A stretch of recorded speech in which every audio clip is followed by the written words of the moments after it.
नमस्कार, बहुत बहुत स्वागत करते हैं आपका इस बातचीत में। श्रोताओं, इन दिनों तापमान में बढ़ोतरी के साथ लू का प्रकोप भी देखा जा रहा है और लू, जिसे तापघात भी कहते हैं, का स्वास्थ्य के ऊपर बहुत प्रतिकूल प्रभाव भी देखा जाता है और कई बार ये जानलेवा भी हो जाता है। तो लू से बचाव से संबंधित जन जागृति के लिए हमारे बीच में आज दो बेहद खास विशेषज्ञ उपस्थित हैं हमारे स्टूडियो में।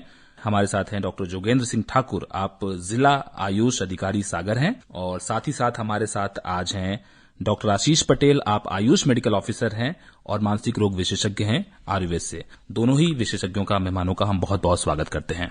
सबसे पहले डॉक्टर जोगेंद्र सिंह ठाकुर साहब, आपसे हम ये जानना चाहेंगे कि तापमान इसमें बहुत तेजी से बढ़ रहा है और सामान्य से अधिक देखा जा रहा है।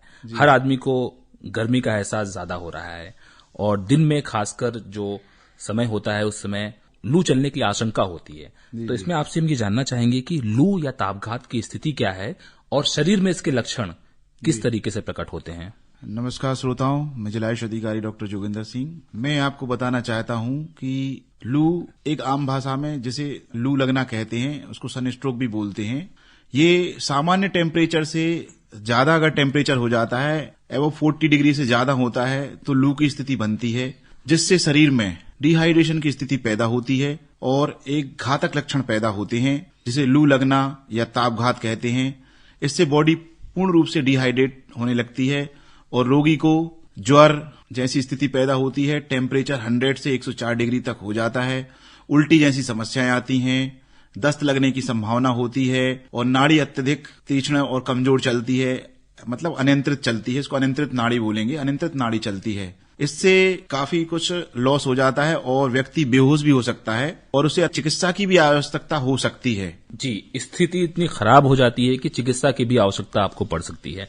डॉक्टर आशीष पटेल साहब, आपसे यहां पर हम जानना चाहेंगे कि आम जन को इसके बारे में जागरूक करने के लिए, इससे बचाने के लिए सबसे पहली स्थिति की हम बात करें कि सावधानी हम क्या रखें ताकि हीट स्ट्रोक या सन स्ट्रोक की स्थिति ही ना पैदा हो, लू लगने की स्थिति ना पैदा हो। सावधानी क्या रखे एक आम आदमी? सबसे पहले तो सन स्ट्रोक या लू लगना है, ये अत्यधिक शरीर में गर्मी बढ़ने के कारण होता है और ये जो अभी सीजन चल रहा है समर का या गर्मी का, इसी में होगा। और इस साल तो देखा जा रहा है कि सागरी में आप लोग देख रहे हैं 46 करीब टेम्परेचर हो गया है।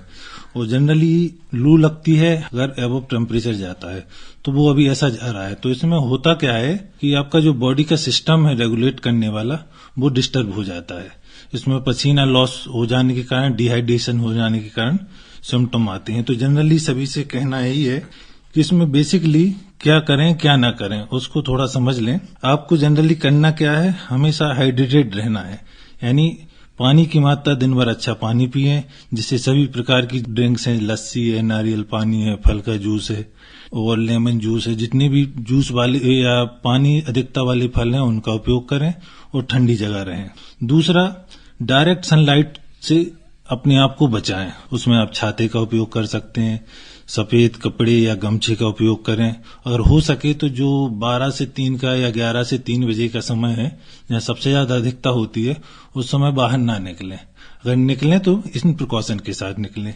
इसी के साथ साथ अगर आप जो कपड़े पहन रहे हैं तो वो भी हल्के ढीले कपड़े पहने और सफेद कलर के कपड़े पहने। और घर से निकलते समय ज्यादा भारी खाना ना खाएं, हल्का खाना खाएं, सुपाच्य खाना खाएं और पानी की मात्रा अधिक रहे, ऐसा खाना खाते हुए आपको निकलना है।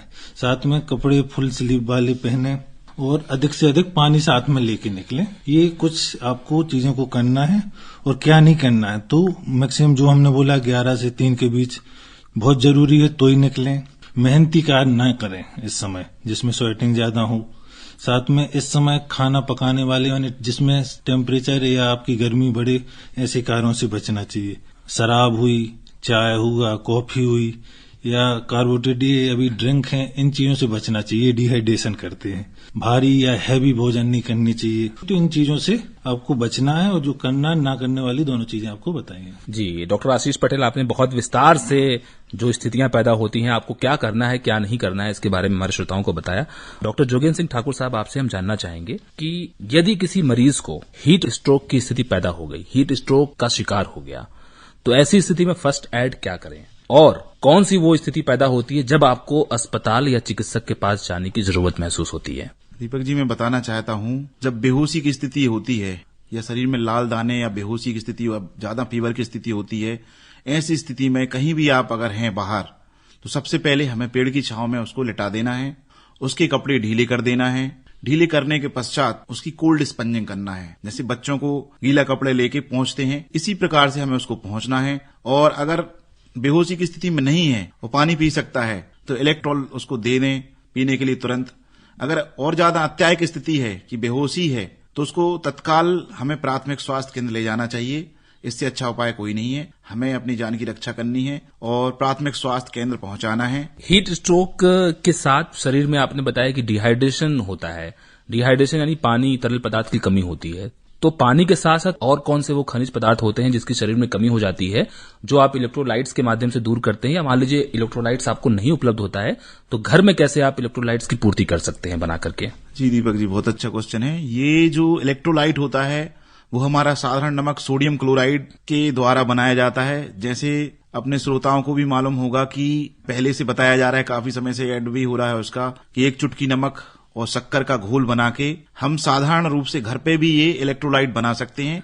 1 लीटर पानी की सोच के बनाना चाहिए और उसका घोल जो है निश्चित मात्रा में 1 चुटकी नमक और शक्कर का घोल जो है वो बना के लगातार उस व्यक्ति को पिलाना चाहिए जिसको हीट स्ट्रोक हुआ है। हमारे आयुर्वेद में जो तत्काल रिलीफ देता है वो कड़वे फल जो रहता है उसका पानक बोलते हैं, उसको पना बोलते हैं। और ग्रामीण क्षेत्र में भी काफी ये फेमस है पना, और हमारे आयुर्वेद में जो है उसको पानक बोला गया है। पानक का मतलब ये नहीं कि आप आम का ही पना पिए। आप जो कड़वे फल हैं, इमली का रस है और हमारा अनार का रस है या संतरे का रस है, ये भी हम पानक के रूप में ले सकते हैं और इसको पी के आप इससे बच भी सकते हैं और इससे क्योर भी हो सकते हैं।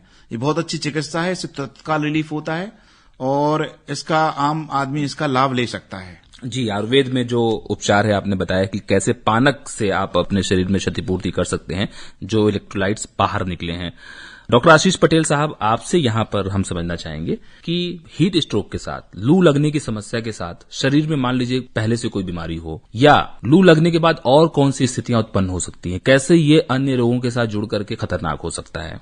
सबसे पहले तो जो हीट स्ट्रोक या सनबर्न होता है, तो इसकी भी अपनी एक अवस्था है। हल्की अवस्था, उससे थोड़ी गंभीर और गंभीर, तो इसके अपने बेसिक लक्षण आते हैं। साथ साथ अन्य बीमारी के भी लक्षण आ सकते हैं। तो पहले तो इसी की स्टेज देखें।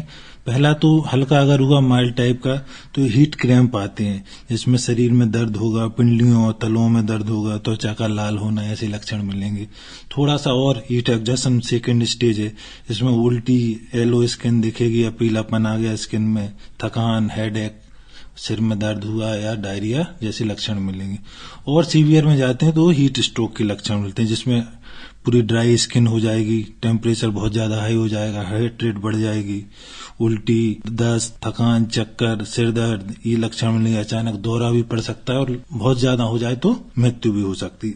तो ये इसके लक्षण है। साथ साथ देखा जा रहा है ब्रेन स्ट्रोक, दिल के दौरे, किडनी के रोग, डिहाइड्रेशन के कारण जोड़ों के रोग, साथ साथ अगर जो मानसिक रोगी हैं तो उनके मानसिक रोगों में अधिकता आ जाना, तो ये तमाम लक्षण मिल रहे हैं। लेकिन मुख्य रूप से बच्चे हुए, बुजुर्ग हुए, गर्भवती हुई, इनमें अपन को विशेष थोड़ा ध्यान रखना पड़ता है कि इन लोगों को गंभीरता ज्यादा हो सकती है। जी, डॉक्टर साहब, आपने बताया कि प्राणघातक स्थिति क्या हो सकती है, डेंजर साइन क्या है। डॉक्टर जोगेंद्र सिंह ठाकुर साहब, आपसे हम जानना चाहेंगे कि आयुर्वेद में आपने बताया कि पानक जो एक विधि है, इसके माध्यम से आप इलेक्ट्रोलाइट्स की कमी पूरी कर सकते हैं, और विस्तार से हमें बताइए कि आयुर्वेद में और क्या उपचार दिए गए हैं, खासकर यदि हम तरल पेय पदार्थ की बात करें इसको लेकर के। आयुर्वेद में तो सबसे ज्यादा जो बताया गया है वो पानक के बारे में ही बताया गया है। अगर आप पानक पी के निकलते हैं, मान लो कैरी का पना हुआ या मान लो अनार का जूस हुआ, इस टाइप की चीजें, और पानी पी के निकलते हैं, और भरपेट भोजन अच्छे से करके निकलते हैं